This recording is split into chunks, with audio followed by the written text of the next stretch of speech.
Welcome to Onda Ways in Canada Vlogs. I'm Onda and I'm excited to share our journey of applying to study in Canada and our experiences here. But before we start, I want to clarify that I am not an immigration officer nor agent. Everything we share is based solely on our experiences. For today's video, we will answer the question I received from our friend in the Philippines. So the question is, Teen, paano yung process dyan?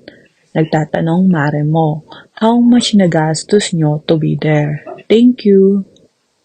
So we will discuss on this vlog our planning, requirements, and submission to Immigration, Refugees, and Citizenship Canada or the IRCC for a student visa through the regular stream. So first, look for a designated learning institutions or DLI that offers a program or course that you are interested in. So sa case ko, related to supply chain yung hinanap ko, and SAIT or the Southern Alberta Institute of Technology offers that course. I will provide the link for the designated learning institutions list in the description below.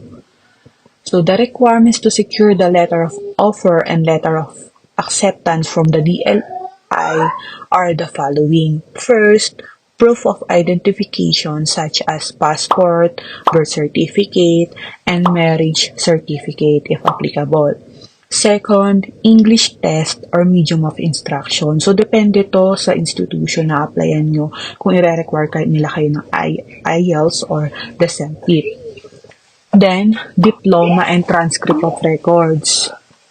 Lastly, there is a new requirement from the IRCC. Ito yung provincial attestation letter from the province or territory where you plan to study. So, usually, sila DLI naman yung nag-a-assist sa student kung paano makapag-secure nito, and minsan, galing mismo sa kanila yung letter that you will use in applying for the visa.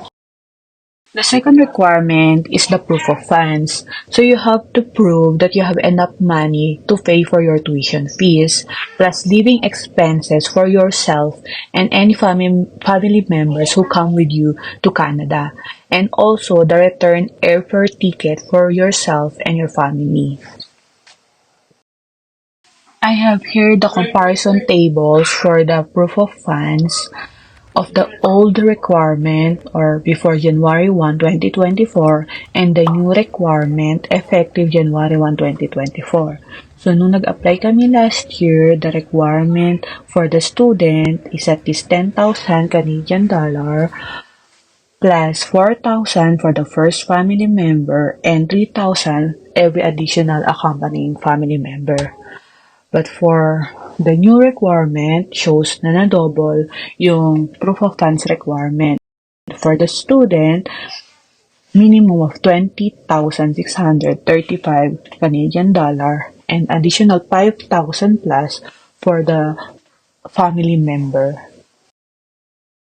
The requirements for the proof of funds are the following. First, bank certificate and bank statement covering at least 6-month period. If you have sponsor, a letter or affidavit of sponsorship. You can also add your expected earnings prior your flight or traveling to Canada. And if you want to avail a GIC, you may add this as a proof of funds. So, sa GIC, you can use the link on the description below.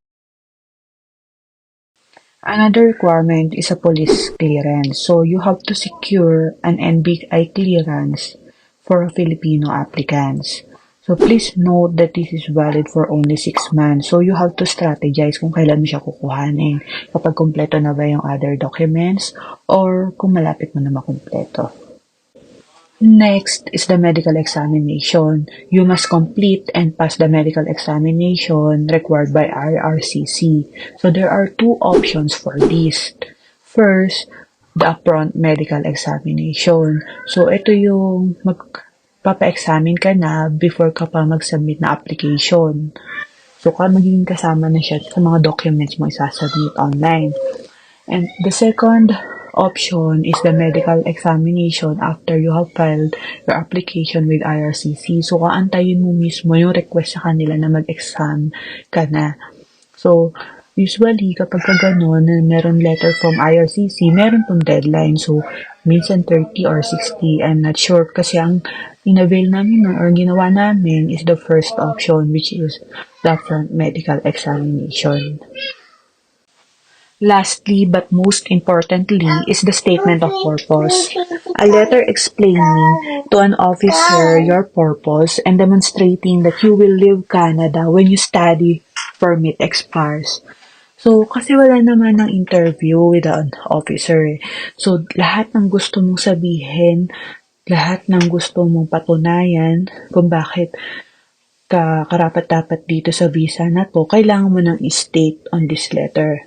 So, this should include ties to your home country or the home ties, your future plans, kung bakit ka ba mag-aaral, ano yung plano mo, meron ka bang gustong business na gawin, or ano yung career growth na target mo, and you can include also to this part yung mga academic qualifications mo, etc. So, magkakaroon na ako na separate vlog for this or discussion for this topic.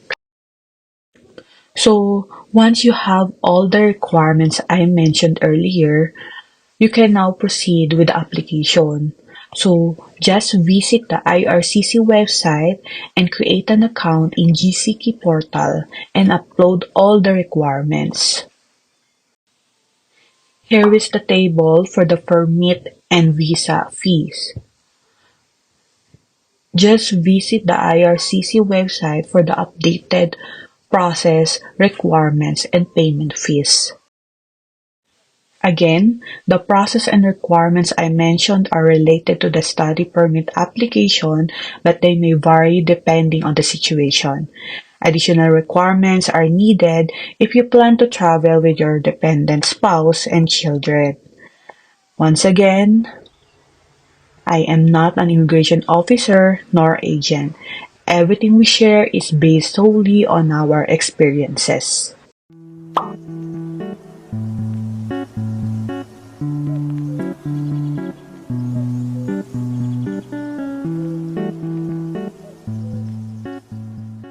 Thanks for watching. Don't forget to like, share, and subscribe for more adventures with Onda family.